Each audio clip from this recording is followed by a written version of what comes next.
Valendo! Tudo bom, gente? Prazer, viu? Então, vamos falar um pouquinho de quadril, tá? A gente vai falar... O Rodrigo pediu para eu passar... Na verdade, ele me passou uma base do que ele sempre passa, a gente sempre vê. E aí, a gente vai falar dos básicos, tá bom? Senão fica muito amplo, né? Então, não é a ideia, tá bom? Então, o que a gente vai falar do quadril? As patologias são a síndrome do piriforme, bursite trochanteriana, a osteoartrose e o impacto fêmuro-acetabular, tá bom? Então, a gente começa com a síndrome do piriforme, mas antes eu vou mostrar para vocês a fotinha do osso. Então, aqui é o ilíaco, né?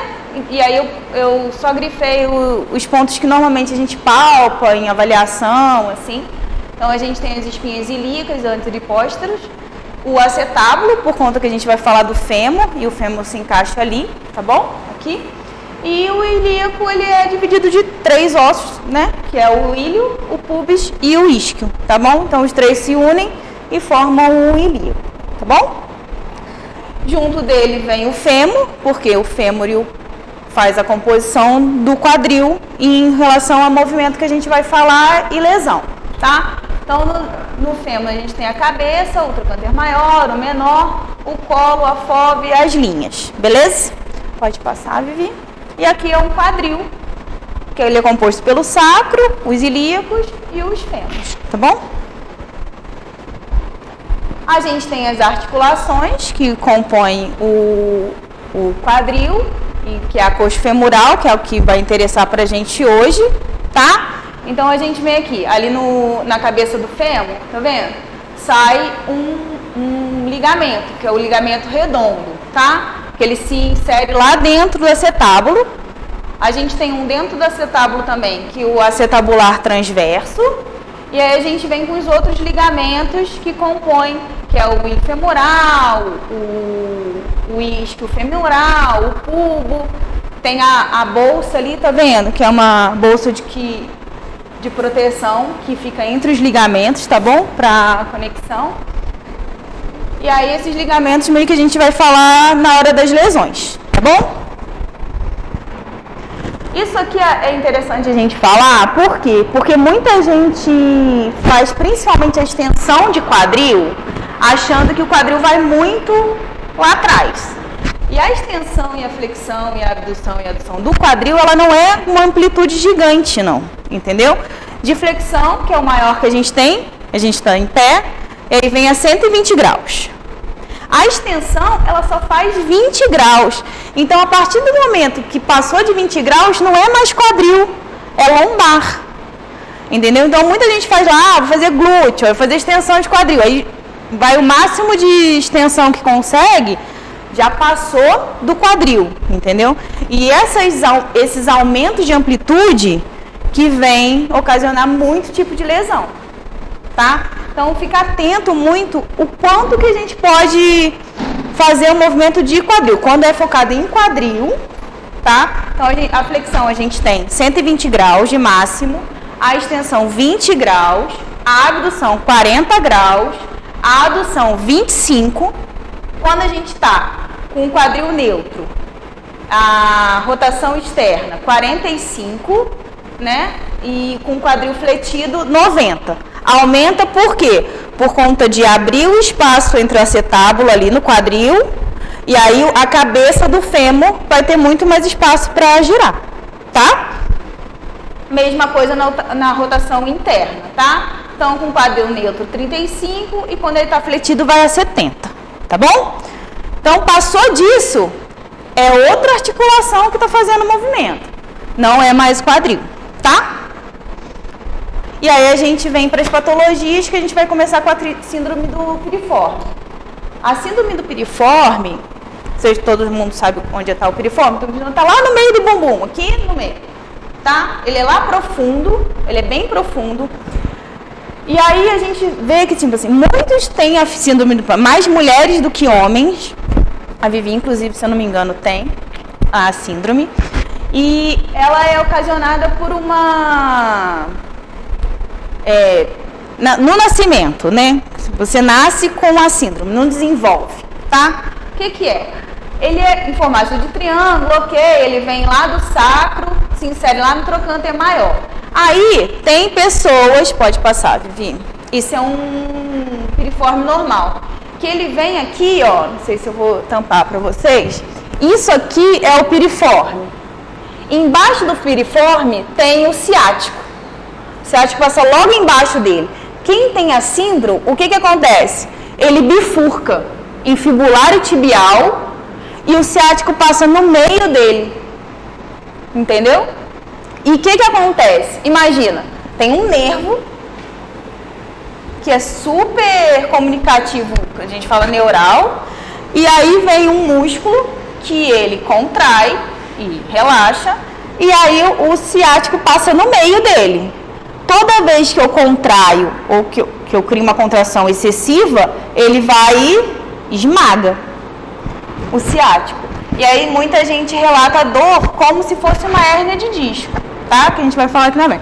Esse aqui é um exemplo que ele divide bem medial, tá vendo? Aqui e aqui um pouquinho menos, ó, fininho no fibular e um pouquinho mais grosso no tibial, a porção tibial, tá? O normal é ele passar por cima, o ciático embaixo, que também causa algumas dores, mas a síndrome em si, ela é isso aqui, tá bom? Quando ele é bifurcado, tá? E aí, o que acontece? A gente vai ver que as pessoas que têm a síndrome, ela causa alteração postural. Por quê? Para relaxar aquela região e o ciático ficar mais livre em se movimentar, tá? Então, em adução, rotação interna, antiversão, o alongamento mantido piriforme para ele deixar de contrair o ciático, tá? Tem a deficiência muscular de glúteo médio e máximo normalmente, tá? Porque eles entram em compensatório e aí encurta o piriforme encurtado também. Dá uma relaxada ali, tá? Então, a posturologia dele e a deficiência muscular por conta dessa bifurcação, tá? Então, as pessoas entram nessa tendência de movimento para poder se sentir menos dor, se sentir melhores, tá bom? Vamos lá, os sinais e os sintomas. Quando a pessoa chega para você e a gente vai tentar ver se aquilo é o que do quadril, aquela dor da pessoa, é uma síndrome do piriforme. O que a gente avalia? Ela chega e fala, ela tem uma dor profunda no glúteo. Ela aponta mesmo, ela chega lá no meio do bumbum e fala, cara, dói aqui dentro, ó. Aqui dentro que dói, tá? E quando palpa, dói mais, tá? Ela fala, nossa, dói lá dentro, lá dentro, lá dentro. Junto vem uma região e vem uma dor irradiada em toda a região do sacro, tá? Depois ela pode, lembra que eu falei que ela pode ser confundida com a dor de hérnia? Por quê? Porque ela irradia para posterior de coxa, uma sensação de queima, igualzinho uma sensação neural mesmo, por conta do ciático. E pode chegar até lá embaixo no pé, tá? E aí as pessoas têm um alívio, falam, nossa, quando eu cruzo a perna, ela aumenta, porque você estira mais, comprime mais. E quando eu sento, abro as minhas pernas, eu sinto um alívio, porque aí você relaxou, tá? Então, normalmente ela aponta mesmo. Primeiro sinal que ela chega para você, nossa, dói aqui no meio do meu bumbum, aqui no meio, sabe? E aí ela continua relatando essas coisas. Quando tá muito intensa, a irradiação é muito comum, tá? Pode passar, Vivi. E aí, o que a gente orienta esse aluno, né? A gente orienta a alongar o piriforme, porque quanto menos contraturado, melhor, né? E a fortalecer o glúteo máximo, que é o maior estabilizador para ele, tá? Então, o glúteo máximo quando você fortalece ele vai e protege a ação do piriforme que está embaixo. Então, essas duas ações são as melhores para você ter uma melhor qualidade de vida quando você tem a síndrome, tá bom? E aí, a síndrome ok para vocês? Alguma dúvida? Não? Nada? Ok? E a gente vem para uma segunda lesão, que é a bursite trocanteriana, que ela fica aqui, ó. Tem uma bursa ali no trocânter maior do fêmur, tá bom? Que protege. Então, o que vai acontecer? A gente tem estruturas que passam por cima dessa bursa. Nada mais é a bursite do que uma inflamação da bursa. Por quê? Normalmente porque algo está atritando nela, ela irrita e inflama, tá? Pode passar, gente. Tá lá, a bursa, aí vem a estrutura por cima, tá? Pode passar aqui, isso é só a imagem. Isso. Então, pode falar. Tá. A síndrome,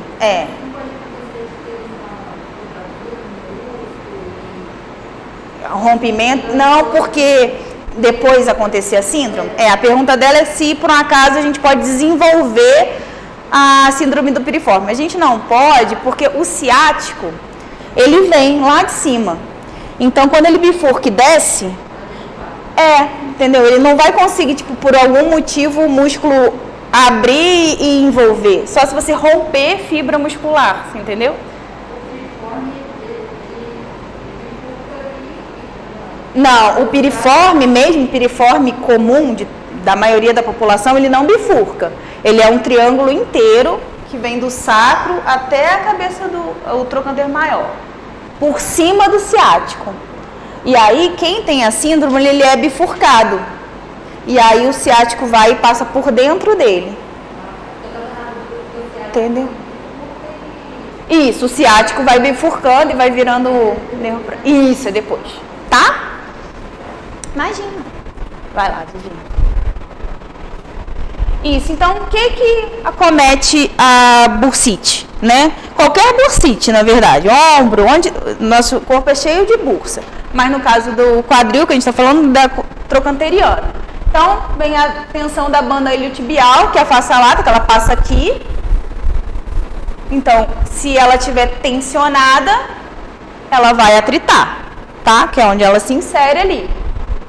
Então, flexão anterioriza pela ação da tensão da face lata. Então, a tendência, a pessoa, quando a gente flete, né?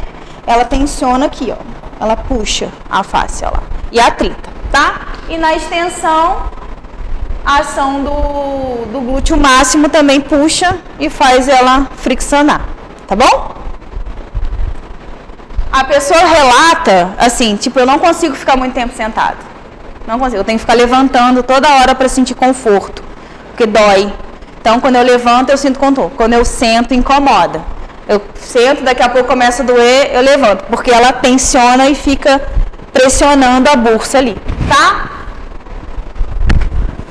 Alguns estudos falam do excesso do aumento do ângulo G e da marcha cruzada, porque quando você joga para dentro, você também tende a aumentar a tensão e a fricção, tá? Aqui na banda. Pode passar, porque eu acho que tem imagens. Aí os sinais são dor profunda e referida na lateral do quadril, na coxa. Então, o piriforme, ele aponta. Tem uma dor mais aqui no sacro e posterior. Já quando é a bursite, a dor vem na lateral do quadril e na coxa. Então, a pessoa aponta aqui, ó. Dói aqui. Dói aqui na lateral. Ela aponta onde está a bursa mesmo. Dói aqui, sabe? E, normalmente, piora à noite, porque se ela deita em cima, você comprime a bursa que está inflamada. Então, ela fala, eu não consigo deitar do mesmo lado da dor. Não consigo, eu tenho que trocar de posição. E quando corre, as pessoas são ou muita caminhada longa, ela fala, nossa, eu começo a caminhar, tá ok, daqui a pouco eu não consigo mais, porque de tanto você friccionar na tensão ali, o glúteo e o tensor da face lata ali na bursa, tá? Mantém a inflamação, aumenta a dor, tá? Depende. Depois de um tempo, se você não trata, ela fica bem persistente. Tem.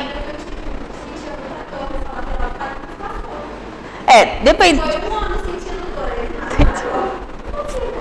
Só um ano, tá.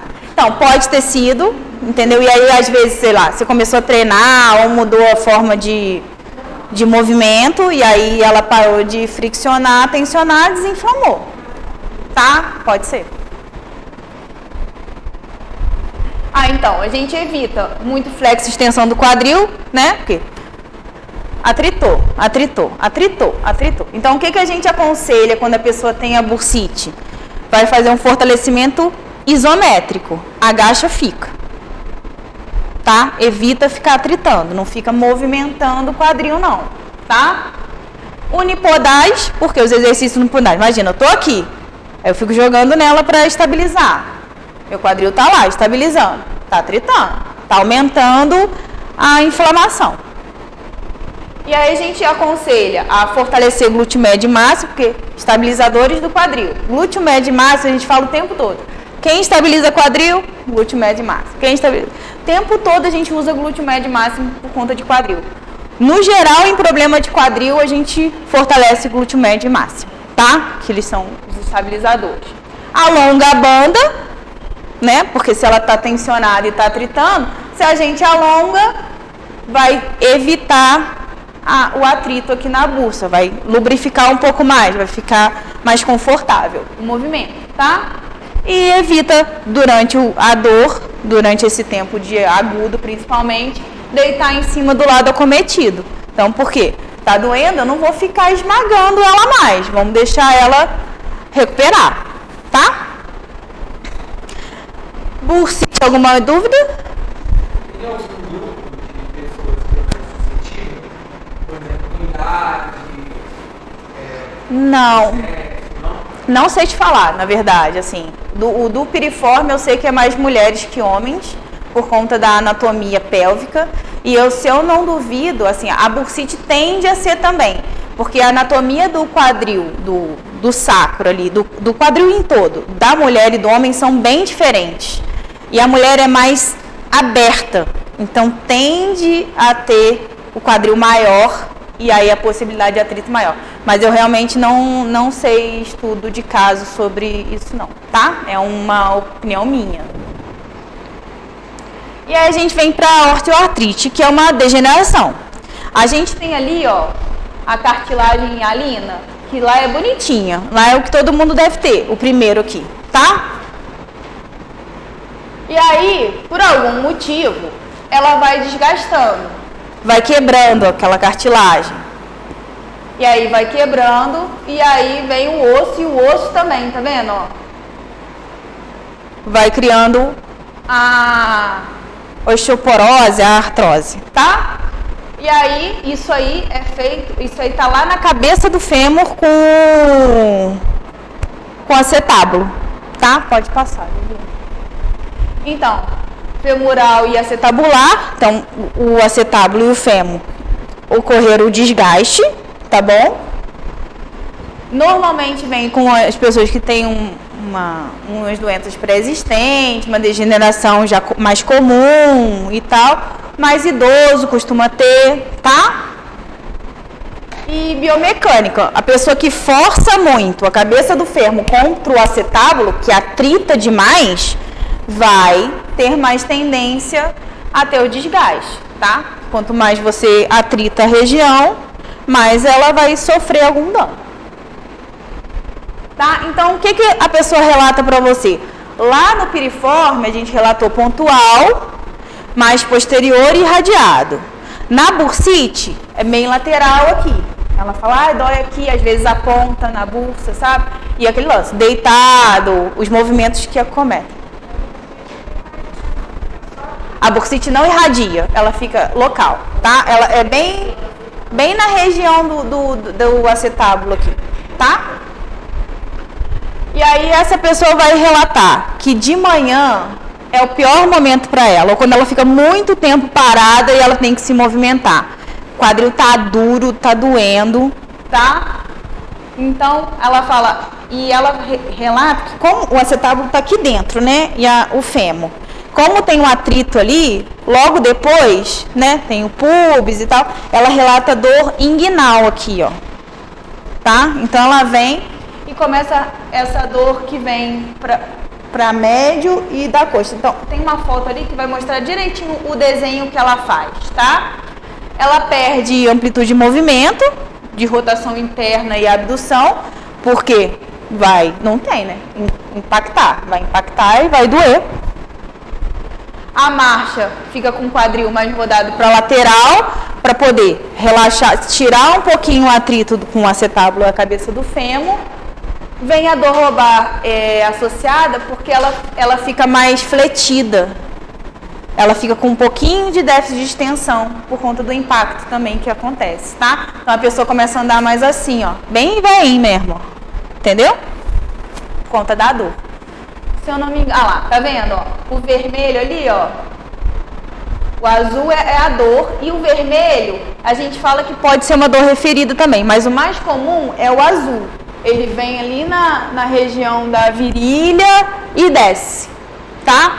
E aqui, ó, é uma cabeça do fêmur que foi cometida, tá bom? Quando a gente vê um raio-x, normalmente o raio-x você vê a divisão do fêmur com o quadril, né? Quando ele tem a doença, não tem mais, ó, impactou, tá tudo branco, tá vendo? Você não consegue mais distinguir mais ou menos onde acaba o fêmur e onde começa o quadril, tá? Tudo impactado. Então, o que a gente estimula nesse caso? A gente estimula a mobilidade, né? O ganho de amplitude na região, então a gente aconselha muito a mobilidade de quadril, tá? Mobilidade lombar também a gente aconselha por conta dele criar um déficit na extensão. E fortalecer os estabilizadores pélvicos, que são glúteo médio e glúteo máximo, tá bom? Sempre, tá? Alonga o ilho psoas, porque como ele tende a ficar aqui, ó, o psoas encurta e causa tensão. Então, a gente aconselha alongar o psoas para dar menos tensão na região, tá? E aí, a gente vem para o impacto fêmuro-acetabular, tá? Ele confunde um pouquinho com o anterior, com a osteoartrite, né, que eu falei, por conta das dores e da região. Mas aí vocês vão entender a diferença que é, tá? Alguma dúvida do anterior? Não? Pode falar.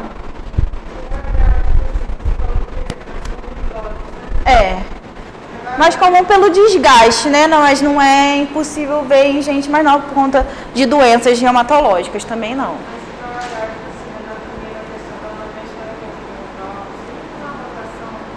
Rotação interna e abdução. Ela fica aqui, tá? E a fletida, tá?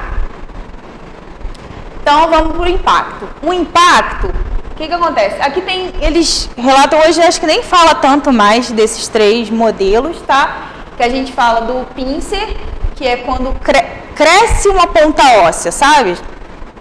Lá no acetábulo. O came não, é can só, tá? Quando cresce ali no colo do fêmur, tá vendo? Ali onde está vermelhinho no meio. E quando é misto, quando cresce dos dois. Aí a pessoa, coitada, né? Se ferrou bem. Aí pode passar, Vivi. O que acontece? A pessoa vai relatar uma dor na virilha mesmo. Ela fala, é lá dentro que dói. O anterior, o desgaste, ele é aqui, ó. A pessoa vai e relata descendo a coxa, sabe? Mas aqui. Esse não. A pessoa fala, nossa, dói lá na virilha. A gente normalmente confunde com adutor até. Não, dói lá dentro que dói. Ela aponta mesmo a dor, tá? Tipo onde tá o azulzinho, assim, tá? Quando ela flete o quadril mais que 90 graus, e principalmente quando a rotação interna e a adução, ela impacta, concorda? Ó, eu giro, fleto, impactou mais. Então, ela relata que não consegue fazer um movimento, quando ela faz, piora, tá? Isso a gente vê muito em aluno, quando a gente vai alongar, tipo, você deita o aluno e vai alongar o glúteo aqui, ó. Quando você flete e puxa, ele fala, nossa, deu lá dentro. Dói minha virilha quando você puxa pra cá. Aí você já pode desconfiar. Pode não ser, porque existem outras possibilidades, mas é bem típico da dor fêmuro-acetabular. Tá? Eu vou mostrar o vídeo para vocês entenderem o que acontece, tá? Ai, olha, passei no bolso. Tem vídeo, gastou. Tem vídeo, eu tô demais. Gastou. Não, foi o chefinho que me passou o vídeo. Isso está sendo gravado. Vamos ver esse aqui, ó. Será que só se eu clicar aqui vai funcionar?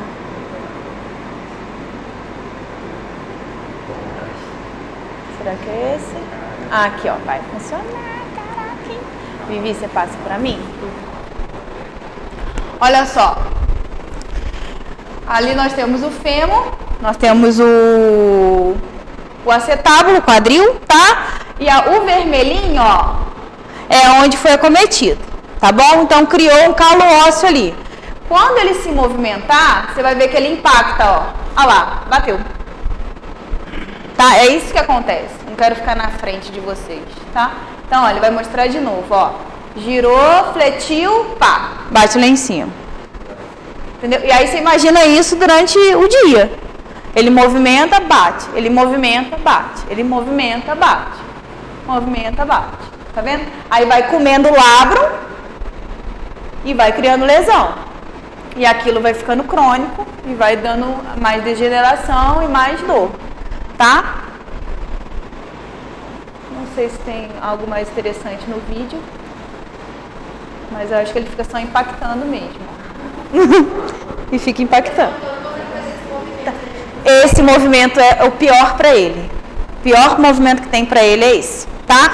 Ele relata direitinho de cruzar a perna, tá? Então ele fletiu e jogou para dentro, ele aduziu rotação interna, bateu lá, tá? É o pior para ele. E aí vai degenerando o labrum, vai degenerando. Normalmente é esse que acontece, tá? Na cabeça do fêmur cria o calinho ósseo lá e no acetábulo vai comendo o labrum, tá?